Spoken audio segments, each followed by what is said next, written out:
नमस्कार। ये महाभारत कथा पूरी तरह से वेद व्यास महाभारत के ऊपर आधारित है। यदि आप इसका निरंतर श्रवण करते रहना चाहते हैं तो इस चैनल को सब्सक्राइब जरूर कर लें और आगे आने वाली सभी पॉडकास्ट के नोटिफिकेशन के लिए बेल आइकन को भी जरूर से प्रेस कर दें। अब हम सुनेंगे ब्रह्मा जी का इंद्र से गोलोक और गौओं का उत्कर्ष बताना तथा सुवर्ण की उत्पत्ति और उसके दान की महिमा के संबंध में वशिष्ठ और परशुराम का संवाद। भीष्म जी कहते हैं, युधिष्ठिर, जो मनुष्य सदा यज्ञनिष्ठ अन्न का भोजन और गोदान करता है उन्हें प्रतिदिन अन्नदान और यज्ञ करने का फल प्राप्त होता है। दही और घी के बिना यज्ञ नहीं हो सकता, उन्हीं से यज्ञ संपादित होता है, इसलिए गौओं को यज्ञ का मूल कहते हैं। सब प्रकार के दानों में गोदान ही उत्तम माना गया है। गौएं श्रेष्ठ, पवित्र तथा परम पावन बताई गई हैं।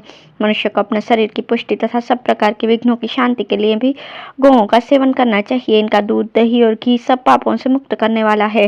गौएं इस लोक और परलोक में भी महान तेज रूप मानी गई हैं।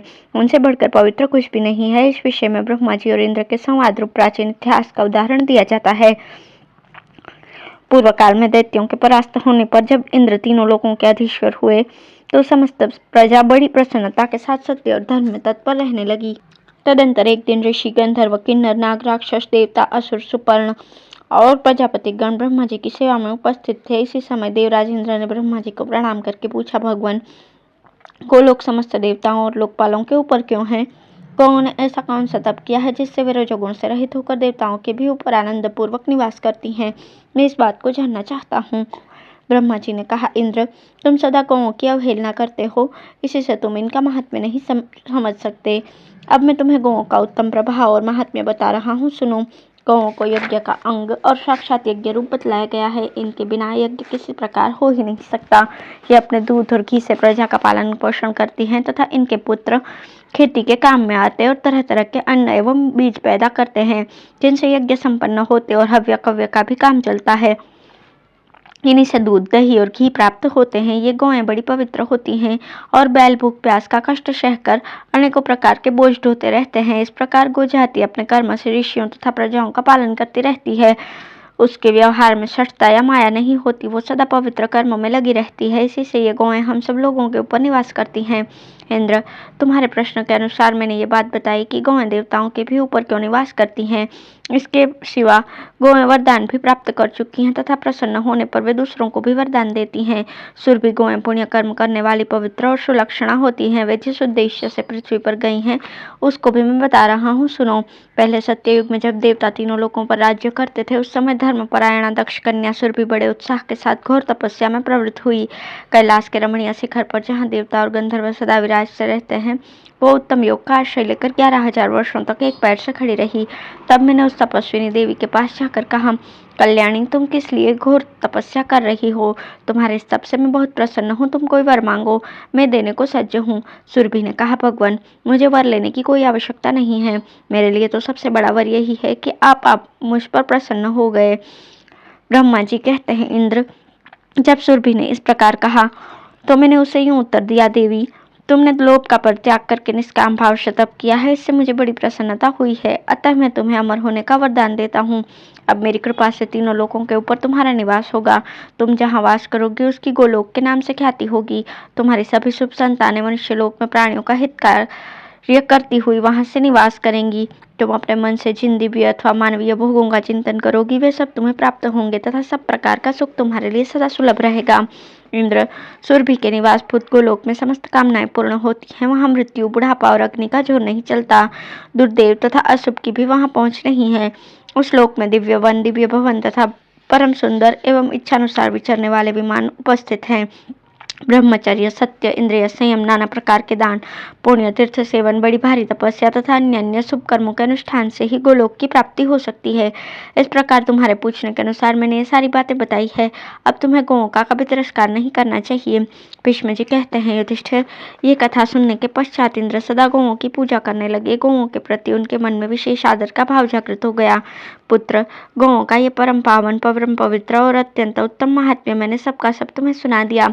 इसका कीर्तन समस्त पापों से छुटकारा दिलाने वाला है। जो सदा पवित्र चित्त होकर यज्ञ और श्राद्ध में हव्य और कव्य अर्पण करते समय ब्राह्मणों को ये प्रसंग सुनाएगा। उसका दान समस्त कामनाओं को पूर्ण करने वाला और अक्षय होकर पितरों को प्राप्त होगा। गोभक्त पुरुष जिस जिस वस्तु की इच्छा करता है वो सब उसे प्राप्त होती है। गौ में भक्ति रखने वाली स्त्रियां भी मनोवांछित कामनाएं प्राप्त करती हैं। युधिष्ठिर ने पूछा, पितामह, आपने सब मनुष्य के लिए, विशेषतः धर्म पर दृष्टि रखने वाले नरेशों के लिए परम उत्तम गोदान का वर्णन किया है। वेद और उपनिषदों ने भी प्रत्येक कर्म में दक्षिणा का विधान किया है। सभी यज्ञों में भूमि, गौ और सुवर्ण की दक्षिणा बतलाई गई है। इनमें सुवर्ण सबसे उत्तम दक्षिणा है, ऐसा श्रुति का वचन है। अतः इस विषय को मैं यथार्थ रूप से सुनना चाहता हूँ। सुवर्ण क्या है, कब और किस प्रकार इसकी उत्पत्ति हुई? सुवर्ण का उपादान क्या है, इसका देवता कौन है और तथा इसके दान का क्या फल है?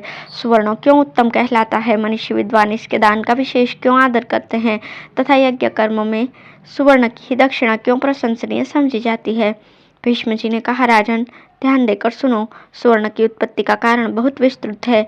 मैं अपने अनुभव के अनुसार सब बातें तुम्हें बता रहा हूँ। मेरे महातेजस्वी पिता महाराज शांतनु का जब देहावसान हो गया तो मैं उनका श्राद्ध करने के लिए गंगाद्वार तीर्थ हरिद्वार में गया था। वहां पहुंचकर मैंने पिता का श्राद्ध आरंभ किया। इस कार्य में माता गंगा जी ने भी मेरी सहायता की।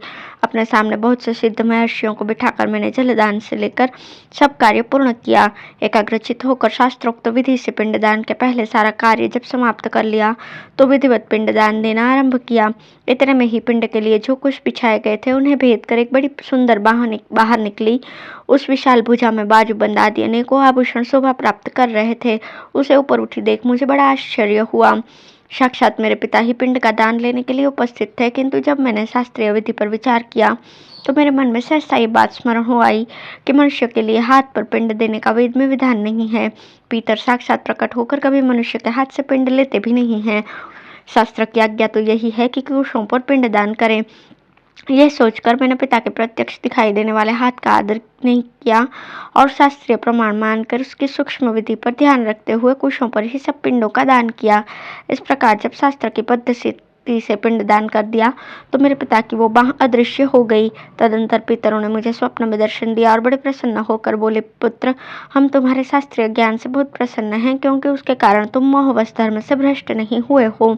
तुमने शास्त्र का प्रमाण मानकर आत्मा, धर्म, शास्त्र, वेद, पितृगण, ऋषिगण, गुरु, प्रजापति और ब्रह्मा जी, इन सब का मान बढ़ाया है तथा जो धर्म में स्थित है उन्हें भी तुमने अपना आदर्श दिखाकर विचलित नहीं होने दिया। ये सब कार्य तो तुमने बहुत उत्तम किया है, किंतु अब हमारे कहने से भूमिदान और गोदान के निष्क्रिय रूप से कुछ सुवर्ण दान करो। ऐसा करने से हम और हमारे सभी पितामह पवित्र हो जाएंगे, क्योंकि सुवर्ण सबसे अधिक पावन वस्तु है।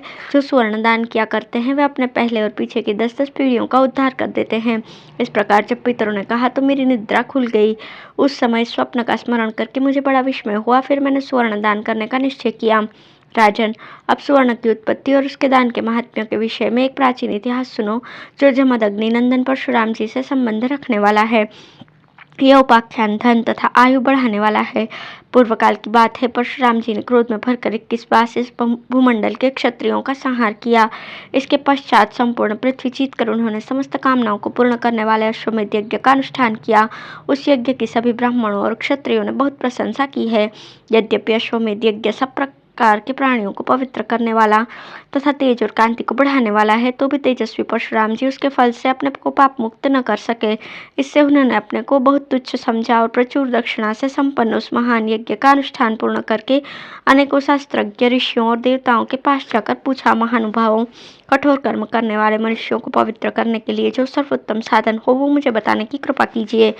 परशुराम जी ने जब दया से द्रवित होकर इस प्रकार प्रश्न किया तो वेद शास्त्र के जानने वाले महर्षियों ने कहा, राम, तुम वेदों के प्रमाण पर विचार करके ब्राह्मणों का सत्कार करो और उन ब्रह्मर्षियों से ही अपने को पवित्र करने वाला साधन पूछो। जो कुछ बताएं उसी का प्रसन्नता पूर्वक पालन करो। तब महातेजस्वी परशुराम जी ने वशिष्ठ, नारद, अगस्त्य और कश्यप जी के पास जाकर पूछा, विप्रवरों, मैं पवित्र होना चाहता हूँ। बताइए किस उपाय से पवित्र हो सकता हूँ। इसके लिए मैं किस कर्म का अनुष्ठान करूँ अथवा कौन सा दान दूँ। यदि आप लोग मुझ पर कृपा करना चाहते हो तो बतलाइए, मुझे पवित्र करने वाला साधन क्या है। ऋषियों ने कहा, भृगुनंदन, हमने सुना है कि पाप करने वाला मनुष्य पृथ्वी, गौ और धन दान करने से पवित्र हो जाता है। इसके सिवाय एक और दान सुनो जो सबसे बढ़कर पावन है, वो है सुवर्ण का दान। सुवर्ण का आकार बड़ा दिव्य और अद्भुत होता है। उसकी उत्पत्ति अग्नि से हुई है। सुना जाता है पूर्व काल में अग्नि ने संपूर्ण लोकों को भस्म करके अपने वीर्य से सुवर्ण को उत्पन्न किया था। उसी का दान करने से तुम्हारा मनोरथ सिद्ध होगा।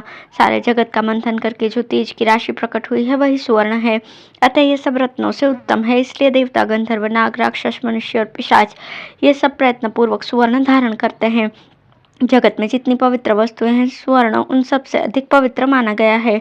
वो भूमि, गौ तथा संपूर्ण रत्नों से भी उत्तम है। पृथ्वी, गौ तथा और जो कुछ भी दान किया जाता है उन सबसे बढ़कर सुवर्ण का दान है। सुवर्ण अक्षय तथा पावन द्रव्य है। तुम उत्तम ब्राह्मणों को सुवर्ण का ही दान करो, यही पवित्रता का उत्तम साधन है। सब प्रकार की दक्षिणाओं में सुवर्ण देने का विधान है। जो सुवर्ण का दान करते हैं वे सब कुछ दान करने वाले माने जाते हैं। सुवर्ण देने वाले मानव देवता का दान करते हैं, क्योंकि अग्नि संपूर्ण देवताओं के रूप है और सुवर्ण अग्निमय है। अतः जिसने सुवर्ण का दान किया उसने संपूर्ण देवताओं का ही दान कर दिया। इसलिए विद्वान पुरुष सुवर्ण दान से बढ़कर और कोई दान नहीं मानते। सुवर्ण दाता जब परम गति को प्राप्त होता है उस समय उसे ज्योतिर्मय लोक मिलते हैं तथा स्वर्गलोक में उसका कुबेर के पद पर अभिषेक किया जाता है। जो सूर्योदय के समय विधि पूर्वक मंत्र पढ़कर सुवर्ण का दान करता है वो अपने पाप और दुष्स्वप्नों को नष्ट कर डालता है। जो मध्याह्न काल में सोना दान करता है उसके भविष्य के पापों का नाश हो जाता है। जो व्रत का पालन करते हुए सायंकाल में सुवर्ण देता है वो ब्रह्मा, वायु, अग्नि और चंद्रमा के लोकों में जाता है तथा इंद्र आदि के लोकों में भी उससे सम्मान प्राप्त होता है। साथ ही वो इस लोक में यशस्वी एवं पाप रहित होकर आनंद का उपभोग करता है। मृत्यु के पश्चात जब वो परलोक में जाता है तो वहां अनुपम पुण्यात्मा समझा जाता है। कहीं भी उसकी गति का प्रतिरोध नहीं होता और वो इच्छानुसार जहाँ चाहता है विचरता है। सुवर्ण अक्षय द्रव्य है। उसका दान करने वाले मनुष्य को पुण्य लोकों से नीचे नहीं आना पड़ता। संसार में उसके महान यश का विस्तार होता है तथा वो अनेकों समृद्धिशाली लोगों को प्राप्त करता है। जो मनुष्य सूर्योदय के समय अग्नि जलाकर किसी व्रत के उद्देश्य से सुवर्ण दान करता है उसकी संपूर्ण कामनाएं पूर्ण होती हैं। परशुराम जी, इस प्रकार तुम्हें सुवर्ण दान से होने वाले लाभ बतलाए गए। अतः अब तुम ब्राह्मणों को सुवर्ण दान करो। भीष्म जी कहते हैं, प्रतापी परशुराम जी ने वशिष्ठ आदि मुनियों के इस प्रकार कहने पर ब्राह्मणों को सुवर्ण का दान किया। इससे वे सब पापों से छुटकारा प्राप्त कर गए। युधिष्ठिर, सुवर्ण की उत्पत्ति और इसके दान का महात्म्य सब तुमको सुना दिया। अब तुम भी ब्राह्मणों को बहुत सा सोना दान करो। इससे तुम्हें पापों से छुटकारा मिल जाएगा। धन्यवाद।